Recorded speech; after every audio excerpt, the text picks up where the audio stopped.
Estou iniciando mais um programa Saúde e Bem-Estar, aqui pela TV Grandourados, que você já conhece, a TV da família douradense, e por isso que eu sempre enfatizo trazer programas que são relevantes para a sociedade em geral.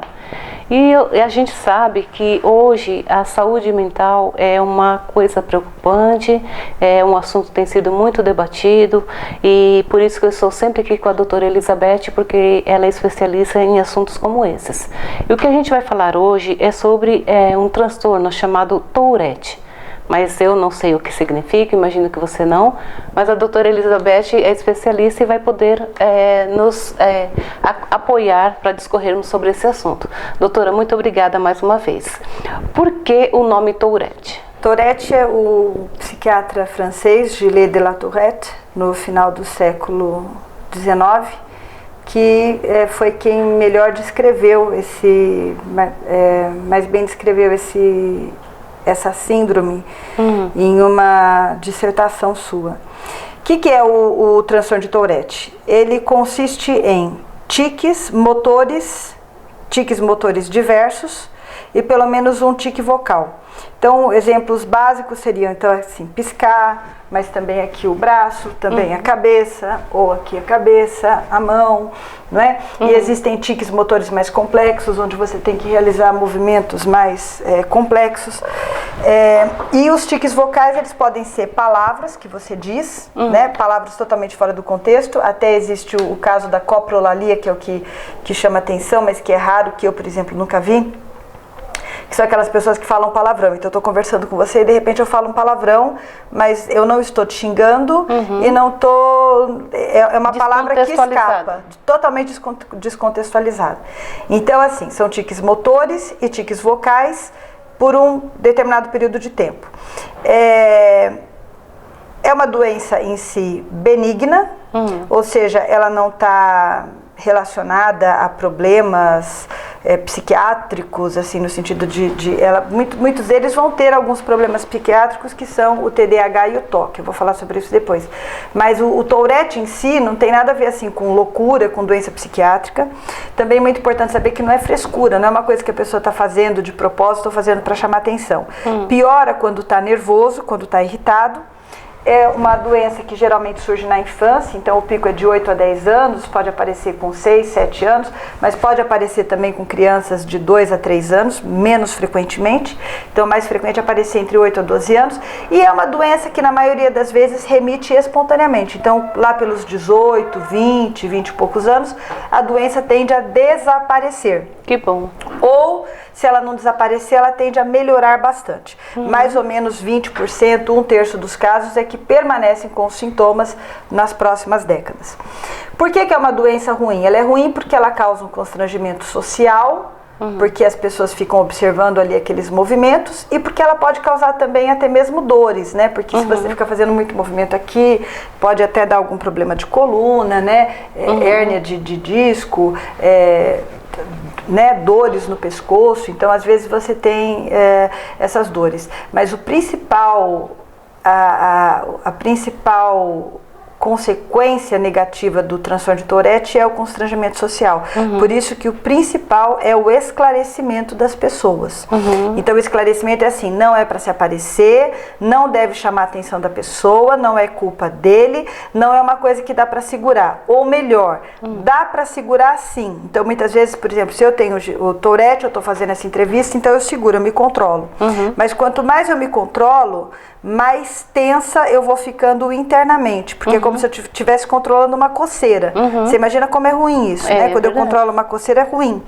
Então eu vou ficando cada vez mais tensa, e quando eu acabo esse meu período de controle, por exemplo, eu vou para o banheiro e aí eu tenho um monte de tiques rebotes, né? Eu tenho um efeito rebote, uma potencialização dos tiques. Então, assim, ficar pedindo para a pessoa controlar, ficar pedindo para a pessoa parar com isso só aumenta o sofrimento, né? Então o certo é você explicar para a classe o que a criança tem, por exemplo, se for no caso de um professor, explicar, entender, né? Nisso, no caso do Tourette, que são os tiques exacerbados.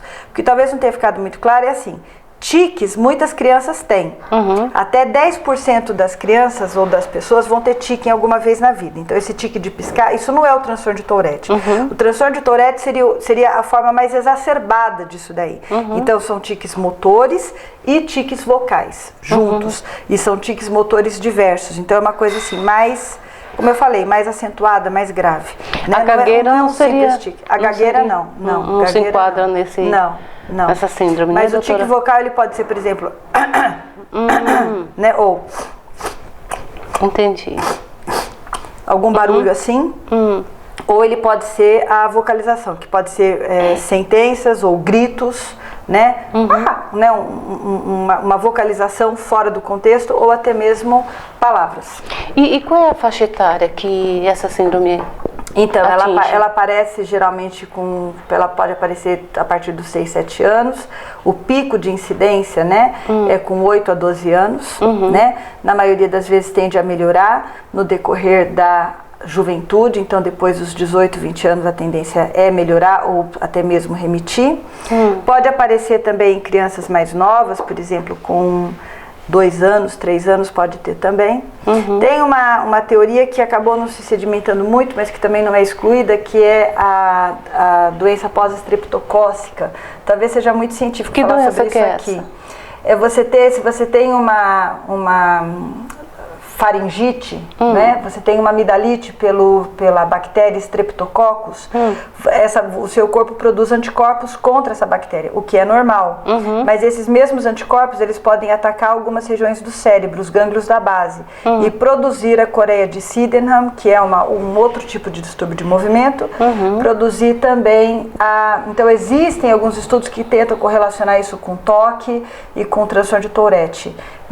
E aí dão antibiótico para as crianças, teve até estudo dando imunoglobulina, mas não ficou muito claro, essa relação acabou não ficando tão clara assim, mas pode ser que tenha a ver e que isso justifique até os casos em idade mais precoce.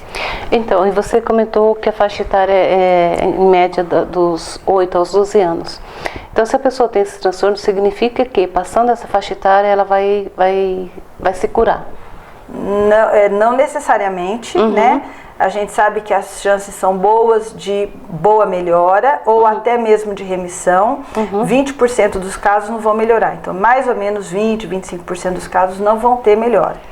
Né? Os outros 75%, 80% vão melhorar, não quer dizer que vai remitir, né? Mas que vai melhorar grandemente. E para isso existe tratamento, doutora? Como que é feito? Então, o tratamento, primeira parte do tratamento é o médico explicar muito bem para a família, que é uma coisa benigna.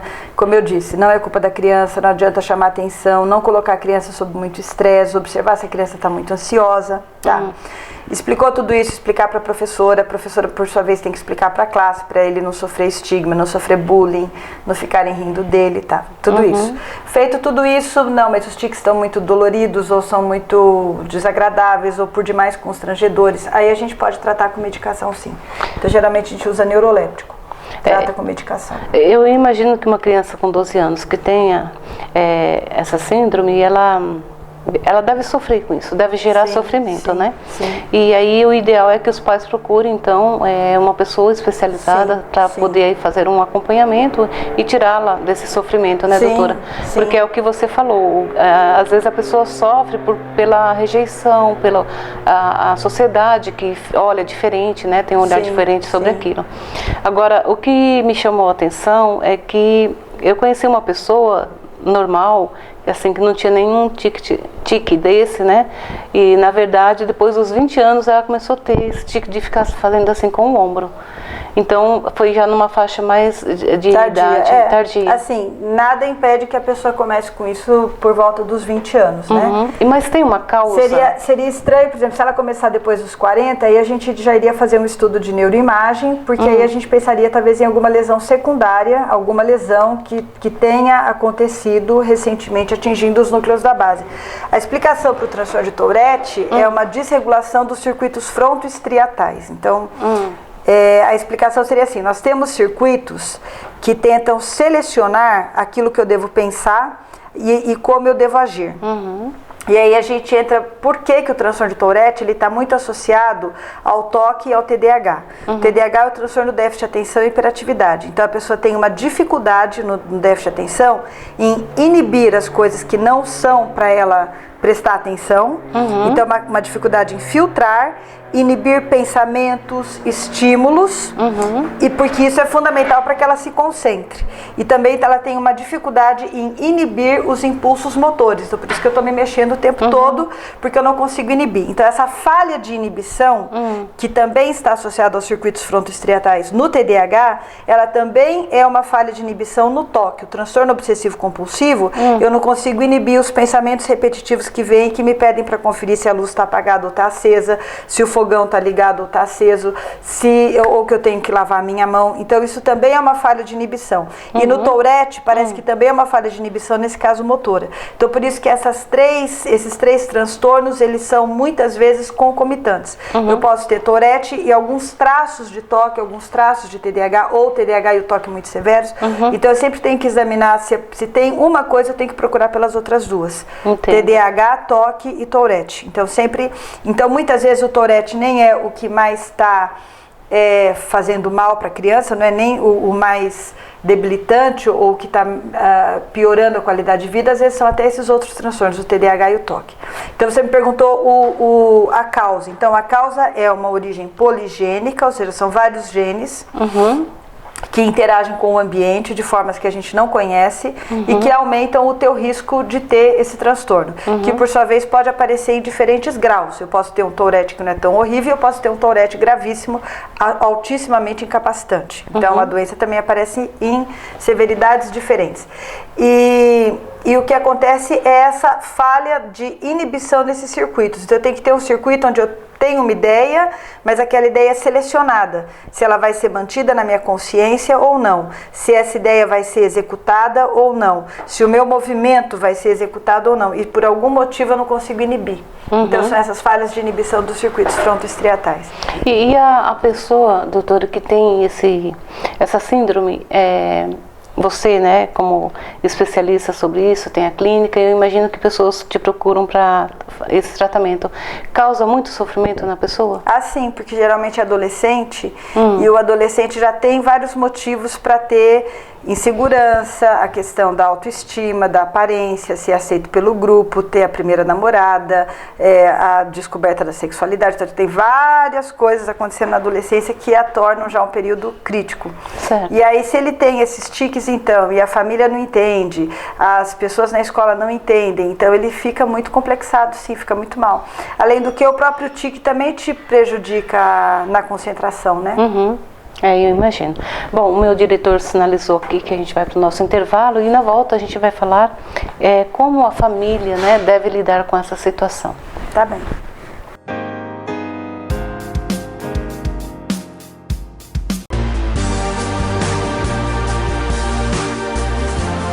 Para você que procura elegância, conforto e qualidade em óculos de grau ou solares, Ótica Isis, onde você encontra todas as novidades do mercado em armações e óculos de sol com os melhores preços e garantia das melhores marcas. Você encontra também lentes de contato para correção visual e lentes coloridas. A Ótica Isis faz também o agendamento de consultas com os melhores oftalmologistas. E para melhor atender os seus clientes, a Ótica Isis tem 3 endereços: em Dourados, na Rua João Rosa Góes, número 870, e também na Avenida Presidente Vargas, 875. Em Carapó, na Avenida Duque de Caxias, número 421, na Galeria Moriá. Mais informações, 3427-0979. Agora você já sabe, quer ver a vida com outros olhos? Então passe na Ótica Isis, você vai adorar. Em 5 segundos, você vai conhecer o potencial do seu cérebro. Aos 17 anos, ela foi aprovada em 9 vestibulares federais. Você sabe a diferença deste cérebro para o seu? Treino.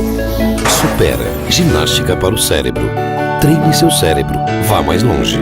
Faça uma aula grátis.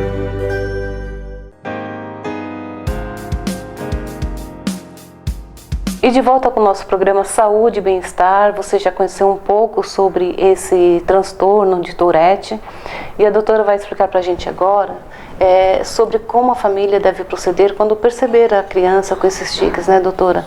Porque eu imagino que os pais devam ficar preocupados e muitos podem pensar também que a criança está fazendo aquilo de propósito para chamar a atenção. Eu imagino que isso aconteça, mas na verdade é um transtorno que ela tem, né? Poderia chamar de transtorno, né, doutora? Sim. Uma coisa que você até se perguntando me faz lembrar, ele é muito, como eu falei, ele é poligênico, ele tem muito um componente familiar. Então, muitas vezes o pai ou a mãe tiveram tiques também. Então, vale a pena, quando o médico está questionando, perguntar se tem história familiar de transtorno de Tourette, né, na família, ou tiques na família, né? Eu acho que, além das coisas que eu falei, que os pais têm que entender que não é de propósito, não é para ficar bravo, não é para chamar atenção, não é para castigar, não é para bater, né? Por exemplo, a minha mãe conta, eu tinha um tio que já faleceu, mas ele foi criança nos anos 50, né? E a minha avó batia nele por causa dos tiques, né? Ou batia ou ficava chamando atenção. Que judiação, né? Só que aí, de um tique, ele passava para o outro. Isso é outro fenômeno também. Então, por exemplo, o maior era um tique aqui com a mão. Aí, de repente, não pode mais. Ele passa para um outro tique, um outro movimento. E esses movimentos são de época. Então, muitas vezes, um tique passa para o outro. Vai mudando. Né? Outra característica é que às vezes você pode se contaminar com o tique do outro. Então eu fico vendo um tique seu e eu acabo incorporando aquele para mim também, se eu tenho Tourette, né? Se você não tem, não corre esse risco. Não, se eu não tenho, não corre risco. Não é doença infecciosa. Mas eu falei até infectar como gíria, né? Assim, você acaba se apropriando ou imitando, né? O tique da outra pessoa que você está observando. Então é um sintoma que varia. Ele tem outra coisa que eu não disse, ele tem uma característica dessa variação, em inglês é wax and waning, ou eu poderia dizer remitente, recorrente, ou surtos de exacerbação, episódios de exacerbação. Então tem fases onde onde os tiques estão muito acentuados e fases onde parece que remitiu e depois volta de novo. Como eu disse, eles estão muito associados à ansiedade, então períodos de ansiedade, de estresse, o tique vai ficar pior. Eu acho que os pais não precisam completamente ignorar, mas até mesmo explicar para a criança, olha, os seus tiques, eles são, uma coisa que não tem nada a ver com, não são uma doença grave, eles são uma manifestação motora sua, uma forma de você talvez até lidar com a sua ansiedade. Se eles ficarem muito dolorosos ou se ficar muito forte, se você quiser que a gente tente com uma medicação, a gente pode tentar. Então isso é uma coisa a ser decidida, os pais, a própria criança, o médico, né, se vai precisar tratar com alguma medicação, mas tranquilizar a criança, dar o suporte e procurar outras formas de ele ter autoestima também. Então, por exemplo, se ele gosta de esporte, então vai colocar muito no esporte, na música, para a criança descobrir e não se definir apenas por aquilo que ela tem de ruim, de sofrimento, de negativo, de estranho, mas para ela se definir por aquilo que ela faz de especialmente bonito, de especialmente admirável, não é? Então, atividades esportivas que deem prazer, não é colocar no esporte uma coisa que a pessoa não gosta, né? É verdade. Mas tentar descobrir qual que é o talento dele. Então, muitas vezes vai ser música, muitas vezes vai ser alguma forma de arte, mas também pode ser alguma coisa artística, alguma coisa esportiva. E trabalhar muito nessa questão da autoestima. Então, autoestima é fundamental. E autoestima, não adianta você ficar falando, não, você é bonito, você é inteligente, você é isso. Não, eu preciso criar situações onde a pessoa mesma perceba que ela é capaz de fazer alguma coisa que é reconhecida pelos demais. Então, ela mesma vai perceber isso, ela precisa passar por essa experiência, não adianta ficar falando. Então, acho que para os pais é importante isso. Seria importante que os pais também avisassem o professor. Então, se os tiques são muito acentuados, já ir para a escola lá no momento da matrícula, etc., já explicar do que se trata, explicar o que é que ele tem, talvez até levar um material informativo, porque a informação é a principal arma contra o preconceito, contra o estigma, contra explicações erradas, né? Então eu já trouxe aqui a explicação, já sabe o que ele tem, porque aí a professora explicando isso também de forma apropriada para os alunos, isso já vai reduzir muito o risco de ele sofrer bullying ou das pessoas imaginarem que é outra coisa, né? Porque se eu não explico, aí cada um cria a sua própria fantasia explicativa, né? cria seu próprio modelo, e isso alimenta muito o preconceito. É verdade. Então, os pais devem informar a escola sim. E é claro que usar a medicação. Então, se está muito exacerbado e a medicação conseguir reduzir isso, também é super importante. Então, essa é outra coisa, medicação. E, por último, o que os pais têm que atentar também, junto com o neurologista, o psiquiatra, é atentar para as comorbidades. Então, pensar muito na ansiedade. Essa criança, ele está ansioso, então ansiedade é medo. Eu posso ter muito medo de exposição social, medo de falar em público, de estar em público, ou eu posso ter muito medo de que as coisas deem errado, então tudo me deixa muito preocupado. Se alguma coisa sair da rotina, eu estou o tempo todo ansioso. Medo de prova, medo de avaliação, medo da excursão que eu vou fazer com os amiguinhos, medo da visita que eu vou receber. Eu tenho que perceber, a ansiedade também pode ser a ansiedade de separação, que a gente falou também uma vez, que é o medo de que alguma coisa possa acontecer com meu pai, com a minha mãe, então eu não quero me separar das pessoas, né, que eu tô, das pessoas que me são próximas, porque no fundo eu tenho fantasias de que algo possa acontecer com elas. Então eu preciso pensar assim, será que meu filho está com ansiedade? Será que ele está com depressão? A depressão é a tristeza, então a criança está triste, está angustiada, que às vezes quer se isolar, às vezes está muito irritada, né? Às vezes começa a ir mal na escola, começa a se isolar dos amigos, não vê mais graça nas coisas que antes ele via, não quer mais participar das atividades das quais antes ele participava. Então, ver se está deprimido. E as outras as outras duas comorbidades típicas que eu falei, que é o toque, né? E o TDAH, o transtorno do déficit de atenção e hiperatividade. Além disso, essas crianças podem ter outras coisas também, pode ter transtorno positivo desafiador, transtorno de conduta, então é um conjunto de coisas. É um conjunto de coisas e que precisam ser avaliadas, porque às vezes, como eu disse, as outras coisas estão piorando o toque, por exemplo, a ansiedade está piorando o toque, o Tourette, ou, por exemplo, o Tourette está piorando a depressão. Então, a criança precisa passar por uma avaliação bem individualizada para entender, no caso dela, o que está prejudicando o que, em que ciclo vicioso ela entrou. Né? O Tourette pode ser piorado pela ansiedade. Por sua vez, o Tourette também, eu saber que eu vou ter os tiques, isso também vai piorar ainda mais a minha ansiedade. Por exemplo, eu sei que eu vou ter que falar em público, e aí eu sei que eu tenho os tiques. Então, piora, eu fico mais ansioso, e mais ansioso eu vou ter mais tique ainda. Né? E no caso, isso o medicamento pode piorar a minha depressão. O medicamento pode amenizar? Sim, pode amenizar muito, pode amenizar os tiques, pode amenizar a ansiedade. Aí tem que ser a medicação certa, escolhida para aquela criança, de acordo com a avaliação que ela recebeu, né? De acordo com os diagnósticos que foram feitos para ela, né? Então a professora, por sua vez, também a escola tem que ajudar muito nesse sentido de informar. Então, antes não era muito esperado dos professores que eles soubessem sobre doenças, porque eles falam, nós não temos formação para isso, mas como a gente, assim, isso vai evitar muito sofrimento, porque, por exemplo, eu disse do tempo desse meu tio, né, que já faleceu, que tinha transtorno de Tourette e que na época ninguém sabia, era uma criança que apanhava, ele também ia mal na escola, então ele repetiu uns 5, 6 anos seguidos, embora talvez ele fosse até portador de altas habilidades, depois, conhecendo ele como adulto, tinha coisas onde ele era muito inteligente. Então você vê que assim, é muito sofrimento que você poupa se você tiver um pouquinho de informação, né? Então nesse caso, não custa ler 1, 2 páginas ou assistir a esse filme, por exemplo, onde eu explico o que é o Tourette e o que o professor tem que fazer.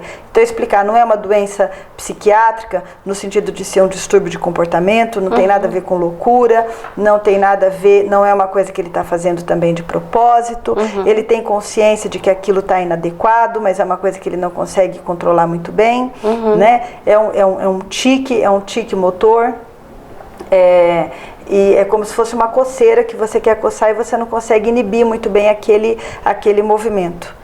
E na verdade eu acho que ela nem deve inibir, porque você disse que depois que ela puder fazer, ela estiver escondida, né? Tem um rebote. Tem um rebote. Tem um efeito rebote. Tá certo. Então o indicado, doutora, é os pais detectando, né? essa síndrome, eles procurarem uma ajuda, né? Sim. Através de um profissional. Sim. Até porque a criança entrando na faixa escolar, né, na idade escolar, para que eles já tenham esse suporte, né, de um especialista, de um médico, um psiquiatra, para poder amenizar o sofrimento da criança na escola, né? Sim. E junto à sociedade. Qual a mensagem que você deixaria, doutora? Nosso programa já está caminhando para o final, para as mães que estão assistindo, os pais que estão assistindo nosso programa. Para as mães, primeira mensagem, fique tranquila, não é nenhuma catástrofe, não é uma coisa perigosa, na maioria das vezes daqui a alguns anos vai começar a remitir ou pelo menos a melhorar. Segunda coisa, não terrorize seu filho, não fique brava com o seu filho, não passe a sua ansiedade para ele. Terceira coisa, procure um profissional, né? No caso o Tourette, o primeiro profissional seria um neurologista. Procure um profissional para te ajudar a... Não, mesmo que não precise de um tratamento medicamentoso, o profissional vai te explicar melhor do que se trata e vai ver se ele tem também outras comorbidades que eu mencionei, ansiedade, TDAH, toque, né, se ele tem outras comorbidades que possam estar eventualmente intensificando os sintomas. Mas a mensagem principal é assim, calma, né? Calma. É verdade. Bom, esse foi o nosso programa de hoje. Lembrando sempre que aqui na TV Gran Dourados ele é exibido às 12 horas, com reprise às 22, mas você também pode acompanhar pelo nosso canal no YouTube, TV Gran Dourados Produtora. Espero que você tenha gostado do tema, que tenha ajudado você e conto com a sua audiência no nosso próximo encontro.